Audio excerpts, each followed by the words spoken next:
Hello everybody, welcome back to Hardware Hackers, and today we're taking apart my Gameboy Advance SP because I want to upgrade it with an IPS kit. So I've already took the liberty of taking this thing apart just to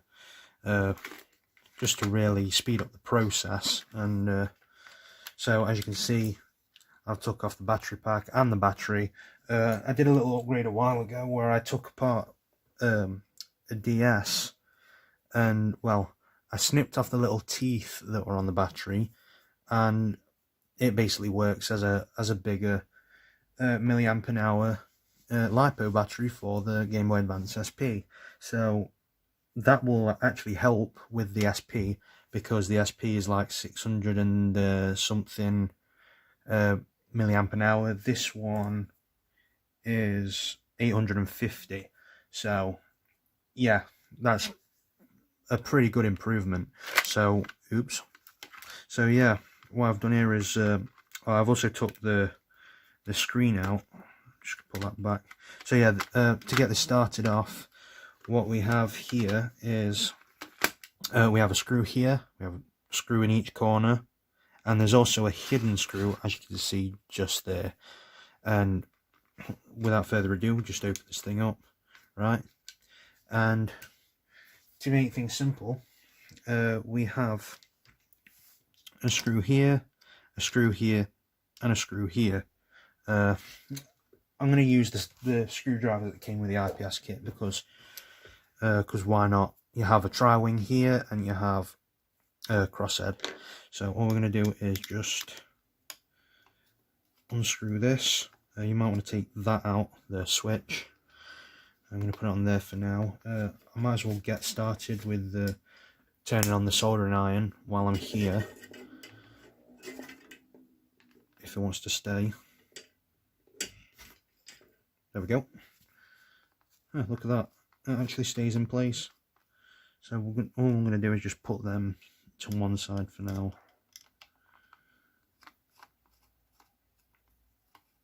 And then the next thing is when you take one of these apart, because this is something more in my field, because like DMGs and Game Gears and stuff, as you've seen in the channel before, definitely not my thing. Come on.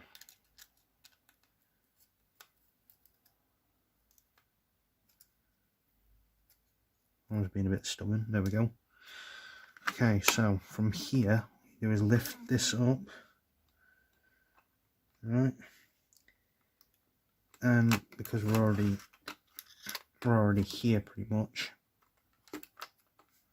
what we want to do is just unclip the ribbon cable on both ends like that. Not as rough though. I didn't damage it, no. And yeah, I heard something about these ribbon cables, right? There's some with the brown thing. So there's some with the brown strip here and some with the white. Apparently the brown one has less like, you know, pixel noise or whatever. I can't really remember what it was, what I saw about it, but yeah, all I want to do right now is unscrew that the part where it hides the ribbon cable, and then you just like that, you can see. You might not be able to see perfectly, because like what I've done is I've took a scalpel knife like I've got over here, and I've just made the hole a bit wider just so I can take the SP screen out. So that is what I've done. That's my SP screen that's fully working, that I'm just going to sell on, because why not? And I'm hoping that this shell is already pre-trimmed, because if not, rest in peace. So here we have the screen itself. Fragile, handle with care. Don't fall, not pressure. Great.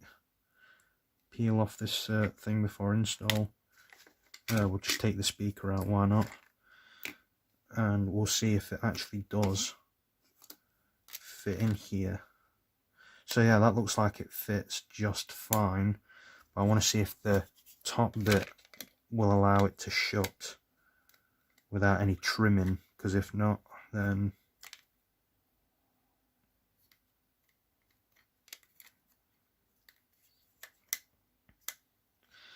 no, there's trimming required for that.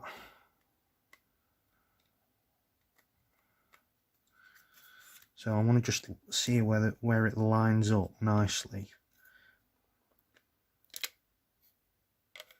so I can just see from here what needs trim. Okay, so this means both sides here want trimming out.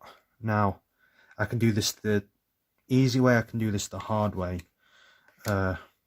which means right now I'm going to have to turn off my soldering iron and make sure I don't touch that. And I'm just going to go get one of my rotary tools. So all I did was cut a bit out with the flush cutters first, just to make the whole process a lot quicker.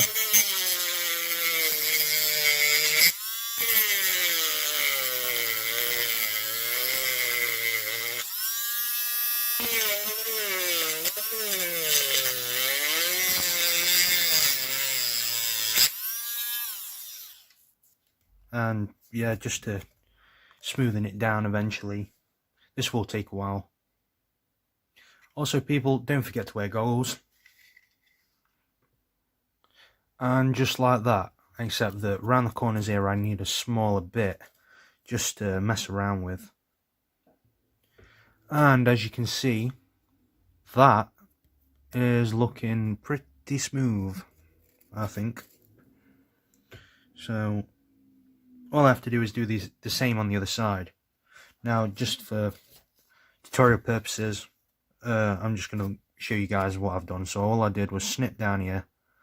Be careful not to snip all the way, because these actually do snip more than you think. So just snip about halfway, and as you can see, you see that white bit just there. That would have cracked some part of the shell up here if I actually went all the way down, just because of how the plastic is. And then next minute, I'm just going to cut a V shape out of here, right? And then I'm just going to try and twist that out. So then I have a little lip right there. And then I'm just going to keep going till I can actually get the rest of the plastic out. So what I'm going to do is just do a V here. And then I'm just going to basically keep cutting it out. It's basically like a bloody tin opener, come on. Yeah. And then cut that out. Wiggle that out a little bit. It's plastic, so like, don't worry if it breaks, because you are trying to break it and cut into it anyway. And then you're left with that. So the goal is to cut down as much as you can here, right? Get rid of the gridded support lines. Right, so all I'm going to do is just literally snip, and keep snipping. Ooh, nothing broke, that's good. And just keep cutting down as you go along, and you know, keep wiggling this out and keep snipping. You get the basic idea as you do. This would all have been avoided if I actually had a pre-trimmed shell, but I don't want to, you know, spend any more money than I already have, because the kit itself is quite expensive, and besides I already have a shell, and I really don't want to get rid of this SNES shell. It's an aftermarket shell, so I won't worry too much. And then we snip down here again and get that all off, and same on this side, like that. And then all we're going to do is use this.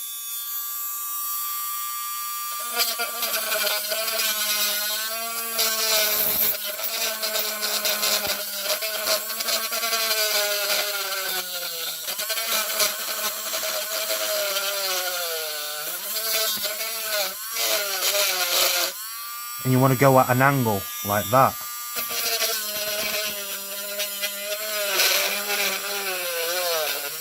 Slowly but surely.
Be careful not to go too. Be careful not to go too deep. Otherwise, yeah, you don't want it poking out the other side, making the shell weak, more brittle. That's why I'd only do this on a already weak aftermarket shell, because the plastic isn't too bad. And if you were to do this on a official shell, then what would happen is the whole thing might probably shatter because it's so brittle. So.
And that is pretty trimmed.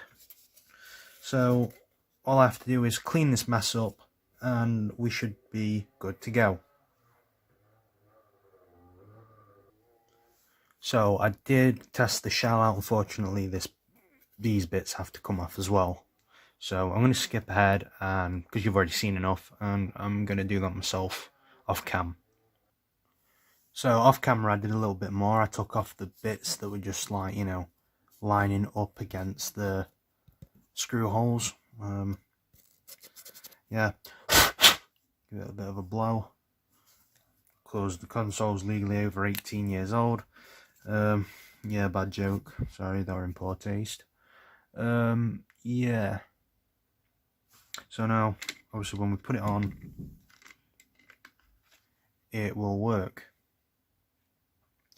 So yeah, sorry, I got a little bit interrupted there, but yeah, it all fits around nicely. I don't see any issues at all worth mentioning, but If you're going to do this, make sure it's a non-clear shell, and if you're going to get a non-clear shell, make sure it's already pre-cut, because they're about the same price anyway. Oh, right, okay, so that's done. We have the IPS in here. Well, not must be this side, right?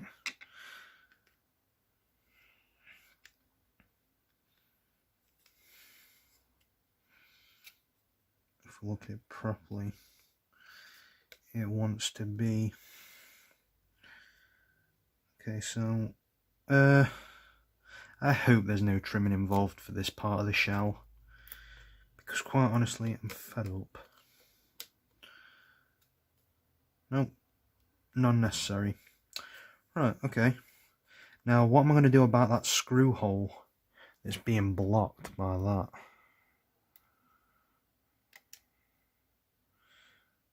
Maybe it goes up like this.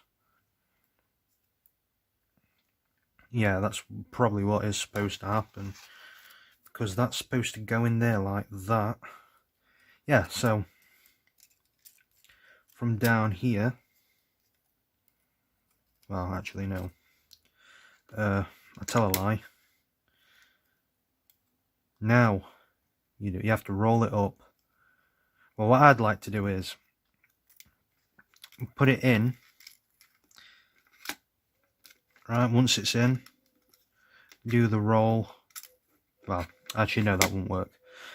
It's just easier to roll it in.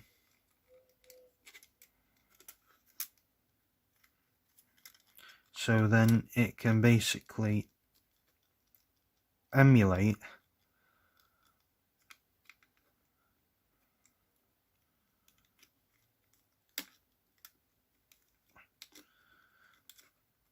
the likes of a shell, well, like an SP screen. So I'm gonna have to try and bend that the same way as this. So that's gonna be in there like that. So in other words, it just needs to be like that.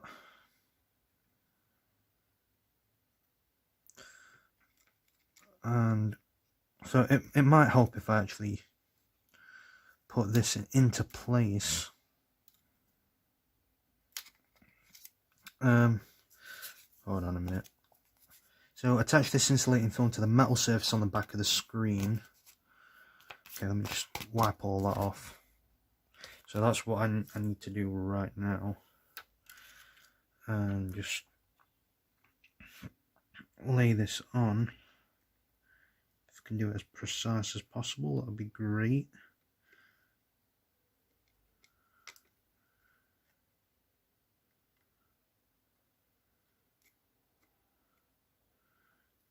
Almost perfect.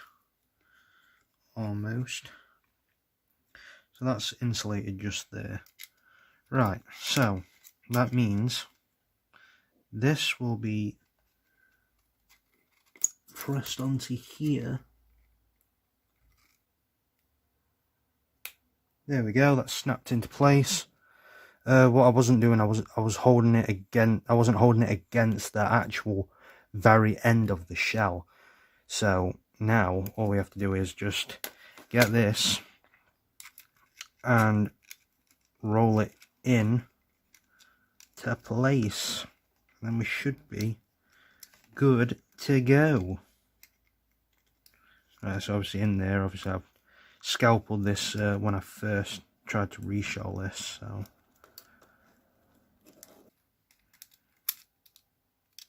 it could have been done a lot easier, but no.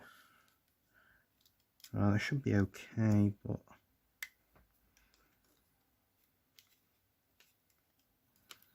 I still want to make sure, because if it was to be like that, see, that would be bent lower down. So all I'm going to do is just set that back in place, take this ribbon back in, and I'm just going to wrap it up a bit more from here, and then try again till I get it right, because the last thing you want is tension on the ribbon cable for when you position the screen itself.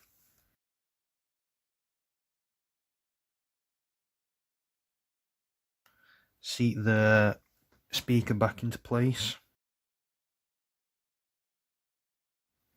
Okay, so I just screwed in one screw for now, but look at that, look how beautiful that looks already. And that's a backlit screen, so I'm curious to see how this is going to work, if it works. So meanwhile, I'm going to get rid of this. In fact, I'll put that like little filter thing back in here, just give it the charm. And now, moment of truth. So it goes on like this. Alright, so what it has to do is fit in here somehow. I'm going to pull that out as much as I can without breaking it. Nothing wrong with being a little rough, I guess. I think the best way to do that is to put it in over the top like this. 2 hours later. Now that that's in, what I'm going to do is get the back of the shell, just place that over the top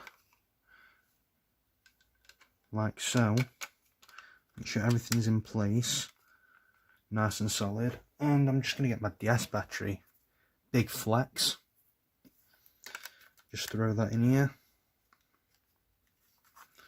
open up this doohickey, and yeah, I removed the switch, didn't I? And something's not. Oh, okay. Oh my god! Wow! Wow! Wow!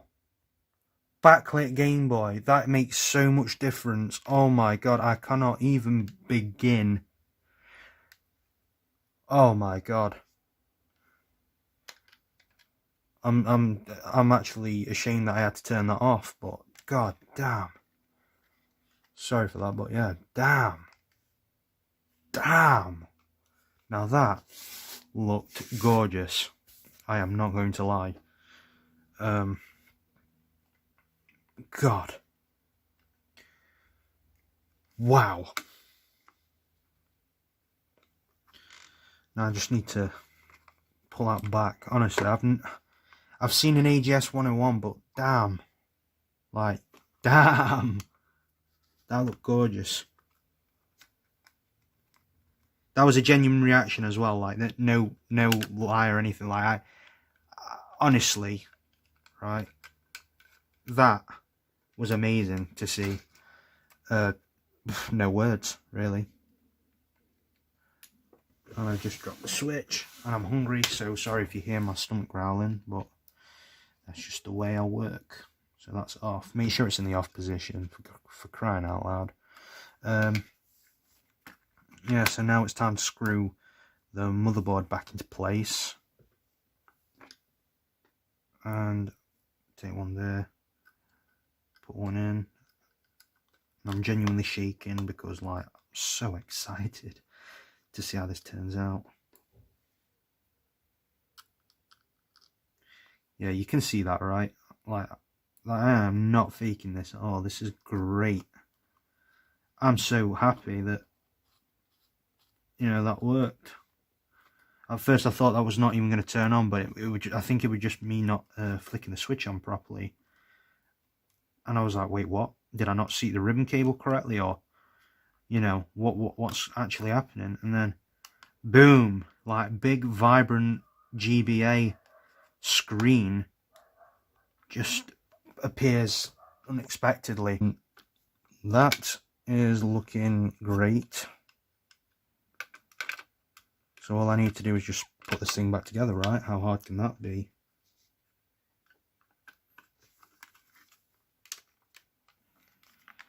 Which is something I've done like over 1,000 times already.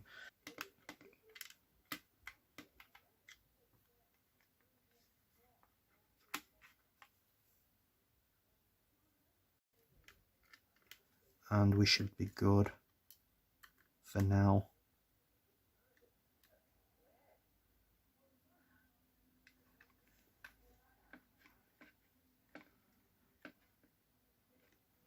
But yeah, what I want to do though is, like, you know, we'll test it one more time, see if I've knackered anything up, and if not, then hooray. So will it turn on this time? God, look at that. That is beautiful. I wonder what happens if... Okay, the brightness thing doesn't do anything. I think it's because I need to solder something on for the control. But as for that, I can't say I'm really bothered. I might need a bit of tilting though. I'm not going to lie, because it's not exactly in the right position. But I can live with that. Yeah, beautiful stuff. So I'm going to spend the rest of the time off camera putting this back together, but you know what, in the meantime, why don't we just test the game? So right here I've got an official copy of Pokemon Gold, because like the rest you see nowadays are all repro carts. I'm just going to put that in. I want to see what this actually looks like. So that looks pretty darn nice. Let me turn this light off and turn some volume down just in case. But like, damn, I just want to get it to focus. Like,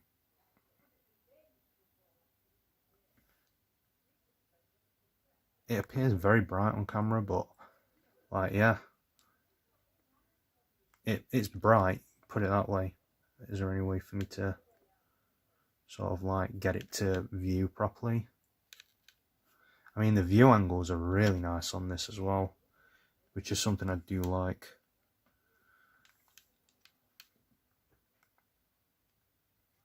And look at that, that's all in colour as well. You guys can see. That is very nice. But yeah, again, thank you for watching another video of Hardware Hackers, and we will see you when we see you. So, goodbye.